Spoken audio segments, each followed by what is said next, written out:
Let me tell you how it really went down that day, because if you'd seen it, you'd remember. Picture this, an old man, Arthur, Arthur Hayes, that's what I'll call him here, standing at the grand stone steps of St. Matthew's Cathedral, clutching a single white rose so perfect it almost glowed in the morning sun. He was 85, bones thin as winter branches, wearing a suit that had seen its best days in a different decade, maybe even a different century. And around him, a river of polished uniforms, senators' wives in hats bigger than his rent, gleaming medals, and the quiet, sharp scent of lilies, a world he'd helped shape, but where he no longer belonged. Now, here's where it stings, the part that would tick anyone off. The young usher at the chapel door probably hadn't even been born when Arthur last wore a uniform, blocked his way with a practiced, polite smile. "I'm sorry, sir, but this section's for family and honored guests only. Your name's not on the list." Just like that. He didn't even look at Arthur's eyes, just the suit, the age, the white rose clutched like a lifeline. Arthur tried to argue, soft at first. "General Harrison, he was my friend. I came 3 states just to say goodbye. Arthur Hayes." But the clipboard didn't care. The list didn't care.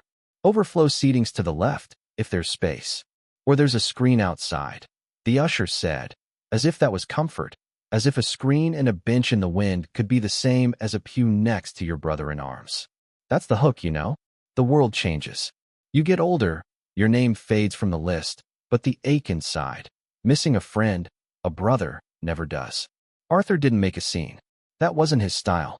He just nodded, lips pressed tight, and shuffled to a stone bench under an elm, rose in his lap, while the sound of the organ, the heavy shoes, and whispered titles floated away. The sun hit his face through stained glass, and for a moment, he was back in the mud in Korea, radio static in his ear, Mike Harrison, General Harrison, smiling in the dusk, sharing a joke only young men facing death can find funny. Let me back up a sec. These two, Arthur and Mike, they went way back, deeper than medals, deeper than any invitation could capture. They met as green lieutenants in a forgotten war, the kind history books forget, but bones remember. Mike made it big, stars, parades, speeches on the hill. Arthur stayed in the shadows, cracking codes, saving lives nobody would ever know. Their friendship wasn't about glory. It was about nights spent keeping each other sane, laughter over rationed coffee, silence after a firefight, promises made and never broken. So that's why it burned, sitting on that bench, uninvited to the only goodbye that mattered. Maybe you think Arthur should have pushed harder. But old soldiers, the quiet ones, they don't beg for respect. They just wait, hearts breaking, hoping someone will remember who they really are. Now here's where the story twists. A new player steps in. Sam Carter, retired command sergeant major, Mike's old aide, sees the whole thing. He spots Arthur, knows right away this isn't right. Because Mike would have flipped the whole cathedral upside down before letting Arthur be shut out. Sam doesn't waste a minute. He grabs his phone, calls up General Finch, current 4-star, tight with the family, scheduled to give the eulogy. "General, we got a situation. Harrison's oldest comrade's been left outside." General Finch? He's not a man who waits for paperwork. He snaps into action, eyes cold as ice, tells his aide, "Find him now, and patch me through to the main PA. I'll handle this myself." Back inside, the organ fades, the chaplain's about to speak, and suddenly the PA system crackles. Unexpected, sharp, electric. "Ladies and gentlemen, this is General Finch. There's been a grave oversight. Arthur Hayes, General Harrison's brother-in-arms, has been denied entry. That ends now." You could hear the shock sweep through the pews. Every head turned.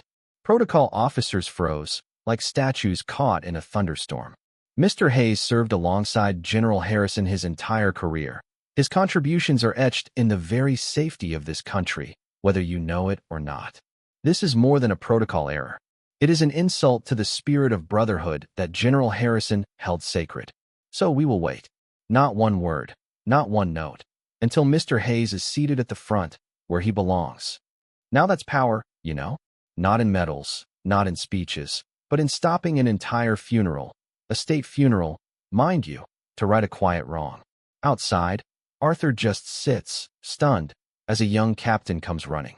"Sir," General Finch sends his apologies. "Please, let me escort you inside."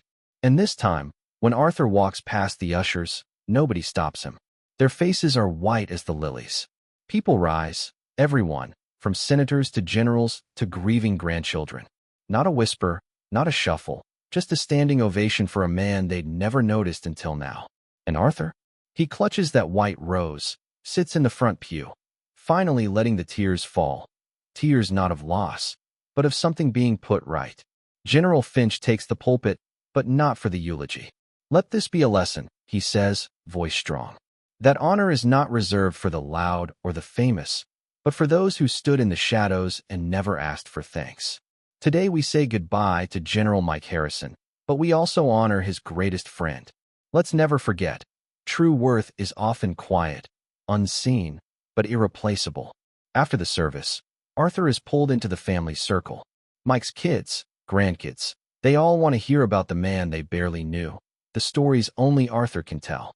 The young usher and his superior both find him, apologies tumbling out, but Arthur just smiles, shakes their hands, no grudges.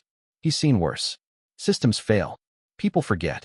But sometimes they remember. Word of what happened spreads, becomes legend, in a way.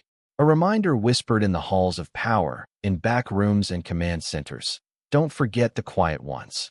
The ones whose names never make the list, but whose loyalty built everything we stand on. Arthur goes home, back to his small, quiet life, but something's changed. He isn't invisible anymore. He's been seen, finally, deeply seen, and honored in the way his friend would have wanted. Sometimes, it takes a four-star general on a microphone to remind us all. The greatest names aren't always written on a seating chart, but on the hearts of those who know what true sacrifice means. Now, let me ask you, if you'd been there, would you have noticed the old man with the white rose? Or would you have just walked past, thinking he was nobody special? Who gets to decide who belongs, and who doesn't, when it comes to honor and memory? Let's talk about it down below. Do you think true loyalty can be measured by a list? Or is it something deeper, something we all feel but can't quite name? Drop your thoughts, your stories. I want to hear from you, because maybe that's how we make sure the quiet heroes are never invisible again.